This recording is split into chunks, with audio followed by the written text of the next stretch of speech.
महाराष्ट्र से खबर है, जहां विधानसभा चुनावों के लिए वोटिंग खत्म होने के बाद एक बड़ी घटना यहां से सामने आई है। बड़ी खबर आप जान लीजिए। घटना नागपुर की है, जहां बीती रात पोलिंग पार्टी की गाड़ियों पर हमला किया गया। अज्ञात लोगों ने कहा जा रहा है कि पोलिंग पार्टी की 2 गाड़ियों में तोड़फोड़ की है। दरअसल मतदान प्रक्रिया पूरी होने के बाद किला इलाके के एक बूथ से गाड़ियां निकली थी और एक गाड़ी में जोनल अधिकारी मौजूद थे और उसमें एक अतिरिक्त ईवीएम भी रखी हुई थी, जो मतदान के लिए इस्तेमाल नहीं की गई थी। बताया जा रहा है कि भीड़ को ये शक हो गया था कि ईवीएम को अवैध रूप से ले जाया जा रहा है, इसलिए भीड़ उग्र हो गई। भीड़ ने पोलिंग पार्टी की गाड़ियों का पीछा किया, उसमें मौजूद कुछ लोगों ने पथराव भी किया। तस्वीरें आप टीवी स्क्रीन पर देख रहे हैं। जो यहाँ गाड़ी को नुकसान पहुंचा है वो भी आप इन तस्वीरों में देख सकते हैं। भीड़ ने किस तरह से पथराव किया है और सूचना मिलते ही पुलिस की टीम मौके पर पहुंची। कड़ी मशक्कत के बाद चुनाव अधिकारियों और कर्मचारियों को भीड़ से बचाया गया। और घटना के बाद बड़ी संख्या में बीजेपी और कांग्रेस के कार्यकर्ता वहां पर पहुंचे। भीड़ जमा हो गई, हंगामा वहां पर किया गया, एक दूसरे पर आरोप प्रत्यारोप वहां पर लगाए गए। देखिए क्या हुआ वहां पर, किसने हमला किया, पूरी जानकारी आपको हम दे रहे हैं। नागपुर में पोलिंग पार्टी पर अटैक किया गया है, भीड़ ने ये हमला किया। ईवीएम ले जाने की प्रक्रिया के उल्लंघन का शक और उसके बाद किस तरीके से लोगों का गुस्सा फूटा है। पोलिंग पार्टी की गाड़ियों का पीछा किया गया और उस पर तोड़फोड़ की गई है।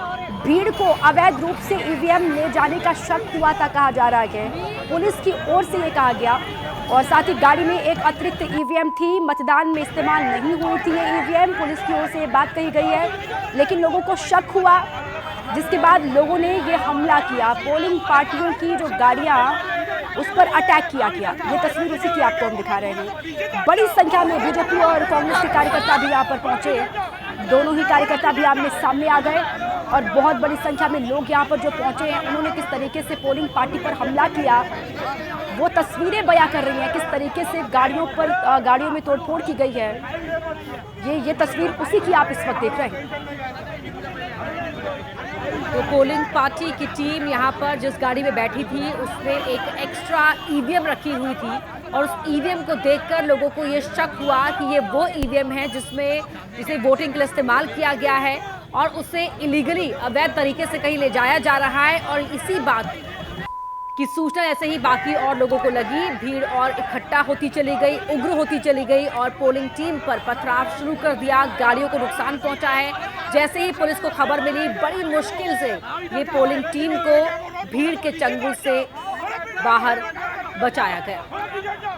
कल महाराष्ट्र की 288 सीटों पर विधानसभा चुनाव संपन्न हुए हैं। 23 तारीख को नतीजे सामने आएंगे, लेकिन उससे पहले ये नागपुर की तस्वीर है, जहां पर पोलिंग पार्टी पर हमला हुआ, जिसके बाद हड़कंप मचा। अब हमलावर कौन है, कई अज्ञात लोगों के खिलाफ मुकदमा भी दर्ज किया गया है, ये जानकारी सामने आ रही है। आज शाम में जब वोटिंग खत्म हो गया था तो एक जोनल ऑफिसर जो है वो कुछ काम के लिए बाहर चले गए थे किसी जेरोक्स सेंटर पर।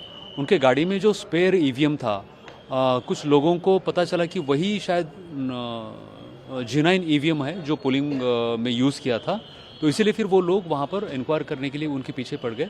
उसमें उनके हाथापाई हो गए और गाड़ी का नुकसान हो गया। वो रोकने की कर रहे थे गाड़ी को। उनके गाड़ी में जो ईवीएम था वो स्पेयर ईवीएम था, वो G9 नहीं था।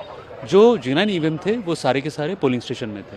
किसी भी ओरिजिनल ईवीएम को कोई नुकसान नहीं पहुंचा है। जिन जिन लोगों को कंप्लेंट देनी है उनके कंप्लेंट ले रहे हैं और कंप्लेंट लेकर जिन लोगों ने ये सब किया है उनके ऊपर सख्त से कार्रवाई हम करेंगे। ABP गंगा, खबर आपकी, जुबान आपकी।